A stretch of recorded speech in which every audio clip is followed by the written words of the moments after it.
Halo, perkenalkan nama saya Alia Fadila Ahmad.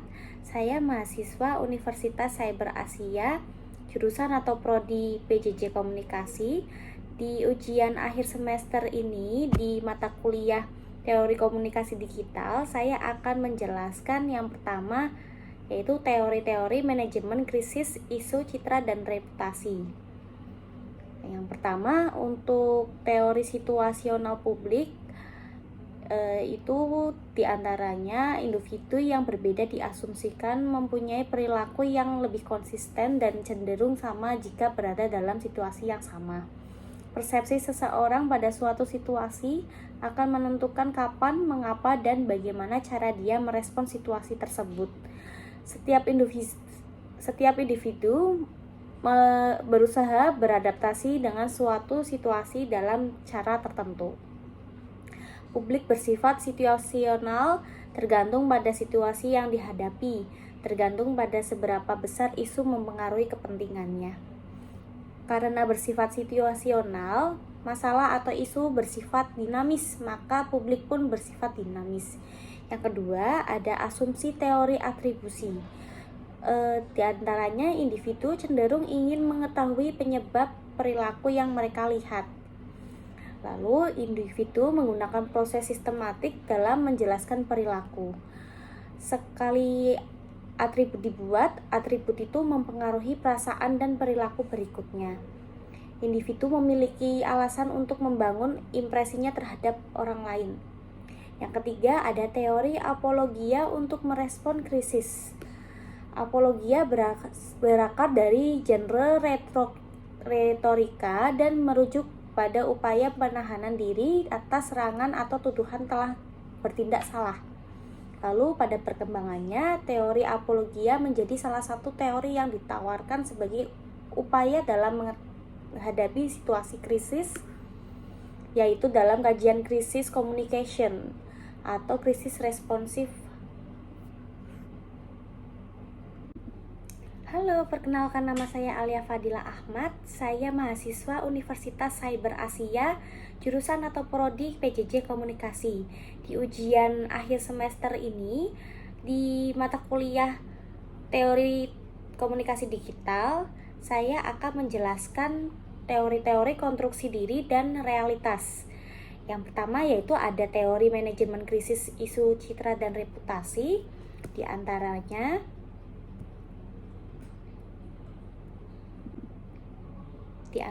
ada teori situasional publik. Individu yang berbeda diasumsikan mempunyai perilaku yang konsisten dan cenderung sama jika berada dalam situasi yang sama. Lalu, persepsi seseorang pada suatu situasi akan menentukan kapan, mengapa, dan bagaimana cara dia merespon situasi tersebut. Setiap individu berusaha beradaptasi dengan suatu situasi dalam cara tertentu. Publik bersifat situasional, tergantung pada situasi yang dihadapi, tergantung pada seberapa besar isu mempengaruhi kepentingannya. Karena bersifat situasional, masalah atau isu bersifat dinamis, maka publik pun bersifat dinamis. Lalu yang kedua, ada asumsi teori atribusi. Di antaranya, individu cenderung ingin mengetahui penyebab perilaku yang mereka lihat. Lalu, individu menggunakan proses sistematik dalam menjelaskan perilaku. Selanjutnya, sekali atribut dibuat, atribut itu mempengaruhi perasaan dan perilaku berikutnya. Individu memiliki alasan untuk membangun impresinya terhadap orang lain. Nah, yang ketiga, ada teori apologia untuk merespon krisis. Apologia berasal dari genre retorika dan merujuk pada upaya penahanan diri atas serangan atau tuduhan yang bertindak salah. Pada perkembangannya, teori apologia menjadi salah satu teori yang ditawarkan sebagai upaya dalam menghadapi situasi krisis. Dalam kajian krisis communication atau krisis response. Selanjutnya, saya menjelaskan teori persuasi dan produksi pesan. Teori persuasi dan produksi pesan sendiri ada 3. Yang pertama, teori kecemasan berkomunikasi. Kedua, teori integrasi informasi. Dan ketiga, elaboration like Likert Model. Yang pertama, teori kecemasan berkomunikasi adalah kecenderungan atau kekhawatiran yang tinggi untuk berkomunikasi dalam berbagai lingkungan dan selalu menghindari segala jenis berkomunikasi lisan. Sebaliknya, orang yang takut hanya pada jenis komunikasi tertentu seperti public speaking, tapi masih mau berkomunikasi dalam bentuk lain, maka ketakutan tersebut dinamakan kecemasan komunikasi dalam konteks umum. Lalu yang kedua ada teori integrasi informasi, dikemukakan oleh Haidt, menjelaskan bahwa individu membentuk sikapnya dengan cara memadukan atau mengintegrasikan informasi baik yang positif maupun yang negatif. Artinya dalam bentuk sikap, akumulasi informasi dapat menimbulkan dampak, mengubah derajat kepercayaan, mengubah kredibilitas kepercayaan seseorang, dan menambah kepercayaan baru yang telah ada dalam struktur sikap. Nah, yang ketiga ada elaboration likelihood model, menekankan pada kekuatan iklan di dalam menimbulkan respon terhadap suatu objek. Yang pertama, iklan dianggap sebagai stimulus yang merangsang khalayak untuk membentuk atau memengaruhi hidup. Kedua, terdapat konsep elaborasi berkaitan dengan aktivitas mental sebagai respon atas sebuah pesan seperti iklan. Lalu manusia mengevaluasikan sebuah pesan yang disampaikan. Mereka mengevaluasi argumen dalam pesan tersebut dan bereaksi emosional terhadap klaim dari pesan tersebut. Keterlibatan seseorang dalam elaborasi tergantung pada motivasi diri, kemampuan serta peluang dan proses sebuah pesan. Teori ini menjelaskan bahwa kekuatan elaboration likelihood seorang individu akan menentukan jenis proses pembentukan sikap terhadap merek atau produk yang diiklankan. Seperti itu. Selanjutnya, saya akan menjelaskan teori hubungan media dengan publik. Teori hubungan media dengan publik sendiri ada 3. Ada teori agenda setting, teori use and gravitation, ketiga teori ketergantungan pada media. Asumsi teori agenda setting diantaranya media mempunyai kemampuan mentransfer isu untuk mempengaruhi agenda publik. Lalu, khalayak akan menganggap suatu isu itu penting karena media menganggap isu tersebut juga penting. Yang kedua, ada teori use and gravitation. Teori ini orang secara aktif mencari media tertentu dan isi tertentu untuk menghasilkan kepuasan tertentu. Yang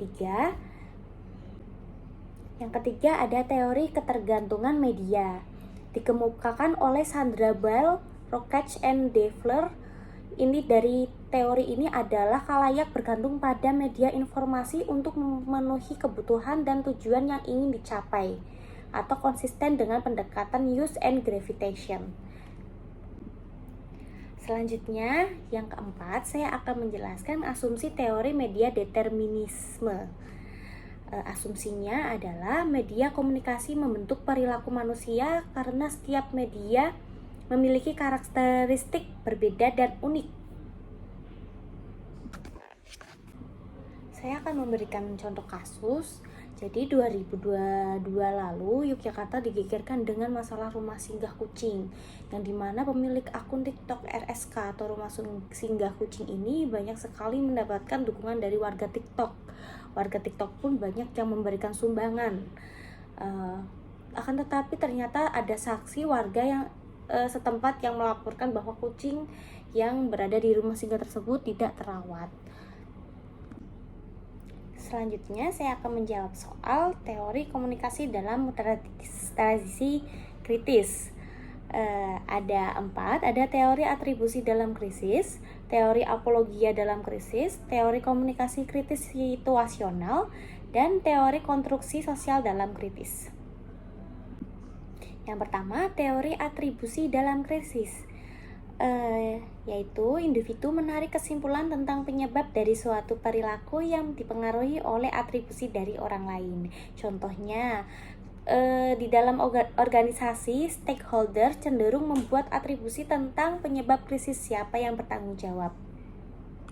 Lalu selanjutnya ada teori apologia dalam krisis, yaitu merupakan salah satu teori yang digunakan untuk menghadapi krisis atas tuduhan bertindak salah.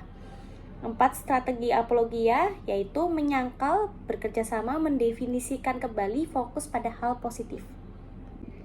Selanjutnya, yang ketiga ada teori komunikasi kritis situasional, yaitu melindungi publik dan stakeholder pada saat krisis sehingga dapat menyelamatkan reputasi organisasi. Contohnya, jumpa pers oleh BSI saat terjadi serangan cyber ransomware. Yang terakhir ada teori konstruksi dalam krisis, yaitu di dalam krisis individu secara aktif akan terlibat dalam dialog sehingga konstruksi sosial menjadi penting untuk mengatasi krisis. Contohnya, meeting untuk membahas dan menemukan solusi dari permasalahan yang terjadi di organisasi. Yang terakhir, saya akan menjelaskan soal teori ekologi media. Definisi dari teori ekologi media yaitu studi tentang bagaimana media, teknologi, dan proses komunikasi mempengaruhi lingkungan manusia.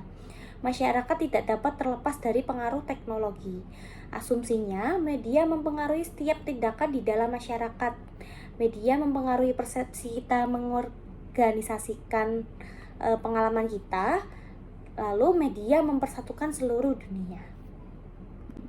Contohnya, penggunaan sosial media dalam masyarakat yang terus berkembang. Lalu penggunaan teknologi digital untuk berkomunikasi secara luas dan teratur. Sekian presentasi dari saya mengenai UAS teori komunikasi digital. Kurang lebihnya mohon maaf. Terima kasih.